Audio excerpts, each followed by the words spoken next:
They've been heard in the streets and on the picket lines. And with politicians, both red and blue, flocking to be by their side. Came all the way here just to stand with you and my good friend right in the United States Senate. They soon could be heard at the ballot box. For us, it's not about politics, it's about policy. And the policy that helps working people and matters to working families. And for good reason. Taking a look at the swing states and results from 2020's presidential election, the margins were slim. Like here in PA, decided by just over 80,000 votes. But according to the PA Labor and Industry, there are more than 700,000 union members in the Commonwealth as of 2023. Swaying enough of them could change an election. This should be a reliable piece of the electorate for the Democratic Party.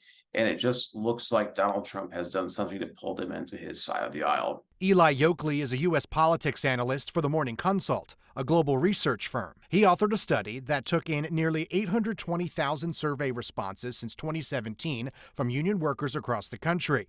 In his study, it showed that from 2017 to 2023, these workers identified themselves as more Democratic. But in that same span, they say they are less liberal. What's the difference? They've become more moderate. That's kind of what we're seeing among the overall electorate since the Trump era in politics has begun. More voters are aligning with the moderate middle. While a candidate may check the boxes for pro-union policy, workers may not see themselves represented overall in that party's cultural or social beliefs. I think there's a lot of white working class voters who feel left behind by the culture, and a lot of that is racially driven. Some of it's driven by issues involving LGBT Americans. All of this stuff is a challenge for the Democratic Party, but it does have some good wins to lean on. It's a discussion that union leadership has with their members. When those endorsements are being made, we're letting them know that this candidate is with us on these issues. And these are the bigger issues, right? These are the issues that are affecting people's lives every day. It's not a secret that politicians are taking notice. President Joe Biden was the first U.S. president to join a labor union on strike when he picketed with the United Auto Workers in Detroit last year. Just last week, Donald Trump is a scab. He gained their endorsement. Yokley says in a close race, President Biden is fighting on his own turf when it comes to union workers and has the policy to tout. He's got a good case to make with some of the infrastructure jobs he's pushed for, with the chips and the China competition legislation. He has some working class wins he can tout.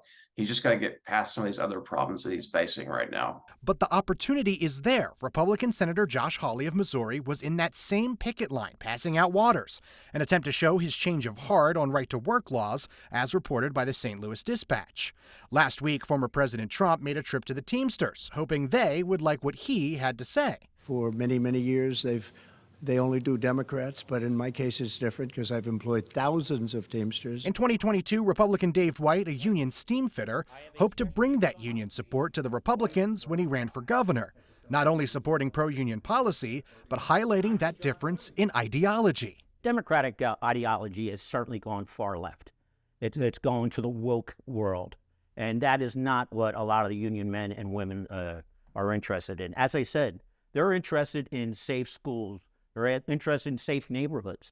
They're interested in low taxes.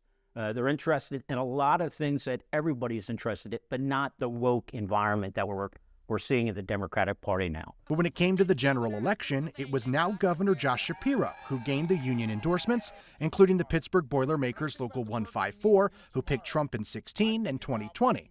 They also declined to comment on this piece. Shapiro's recipe? Not to focus on the extremes, but focus on common sense stuff and getting stuff done for the good people of Pennsylvania, union members and non-union members. I think what they see in me is someone who's focused on finding that middle ground, bringing Democrats and Republicans together, forsaking the extremes and making sure we could put points on the board for them every single day. It's a recipe that we could see from both parties. As 2024 is here, politicians are on the chase. Union workers will make their voices heard. They're coming because the fact that we vote, right? We pay attention. We are pushing to continue to get candidates and politicians to support the policies that matter to working people. Reporting for WTAJ News, I'm Jordan Tracy.